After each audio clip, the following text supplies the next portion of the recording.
сендермен таныстырайын. Мен бүгін сендердің 45 минут бойы қазақ тілі сабақтарының бәрін өткіземін. Немен өздеріңді еркін ұстасаңдар болады, бірақ еркін дегенде еркін кетуге болмайды.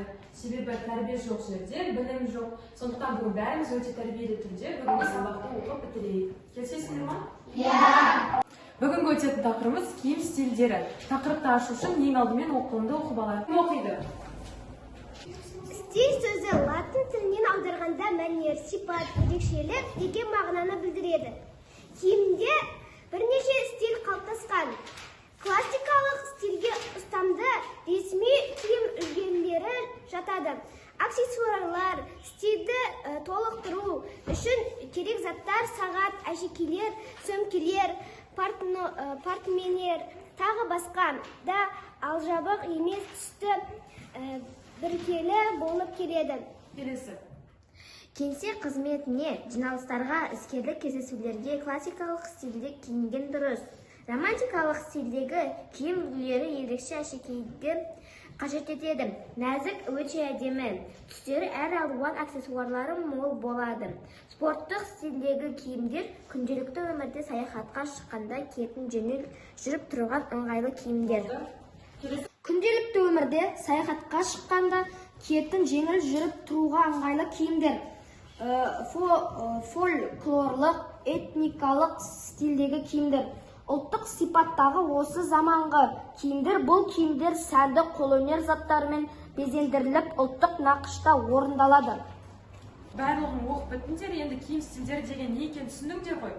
Сендерге сұрақ, біздің қазіргі мектептегі киім стиліміз қай киім стиль түріне жатады? Айта ғой. Біздің мектептегі стильдер классикалық стильге жатады. Енді сабағымыз бастай берейік. Бізде бүгінгі сабақ ол киім және стиль. Енді киім және стиль сабақты бастау үшін бізге бірінші оқылымды оқу керек. Кім оқиды? Ұлдар өздеріне қатысты, қыздар өздеріне қатысты сәндік аксессуарлардың атаулары мән-мәтін жазады. Сәндегі ерекшелікке байланысты қыздар мен ұлдар бірдей аксессуарлар қолдануы мүмкін бе? Енді бізде бүгінгі тақырып дыбыс үндестігі. Дыбыс үндестігін кім оқиды?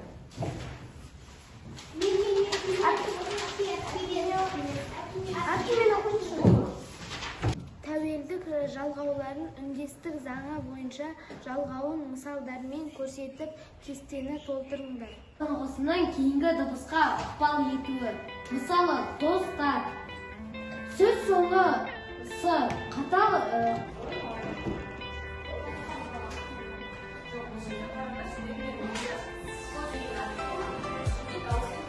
екінші жалғаудың бірінші әрпіне ықпал ету.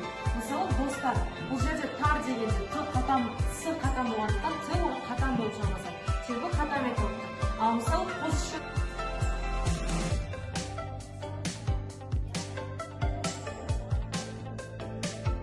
Намдар болады.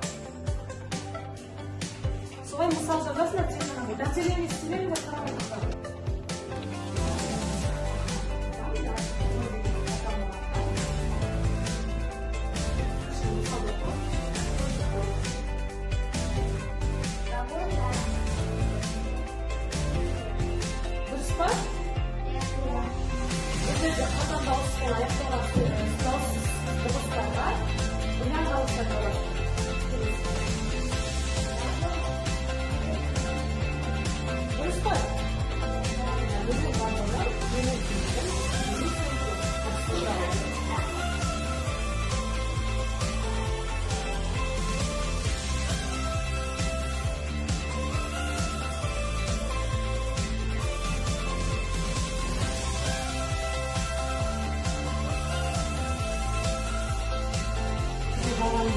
Дәптерлер болады. Дәптер деген екі бөлінеді, ол түбір сөз. Бүтін. Қандай әріпке айналады? К деген әріп. Г-ға айналады. Аз көп болып кетеді. Біз аз көп деп айтамыз. Сен енді 4-ші жаттығуда қазір ол ер балалардың қолданатын аксессуарларын жазасың. Мысалы, қандай аксессуарларды білесің? Соның бәрін жазасың, жазамын. Заттардың өзіне Ақсұлтан сіздеген тексерейші кәді. Ер балалардың аксессуарын жазу керек. Оқып шығамыз. Ендік, сағат, очки, телефон, шапка, қолбақ. Очки дегенді қазақша көзілдірік болады. Бұл жерде қайсысы аксессуарға жатады? Көзілдірік, қабақ, көзілдірік. Барлығы жатады. Барлығы аксессуарға жатады. Жатады. Бәрі шапка ол. Дәптерlerіңді ашасыңдар, 4-ші жаттығуды жазамыз. Кім өзіне қандай аксессуар ұнайды, қандай аксессуарды қолданады, соны жазасыңдар. Ұлдар ұлдың аксессуарларын, қыздар өздерінің аксессуарларында. Тақтаға кім шығады?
Сендерге үйге кіріліп, бұл жерде сендер мына тұрған кейіпкерлерді таңдап сұхбат құрастырасыңдар.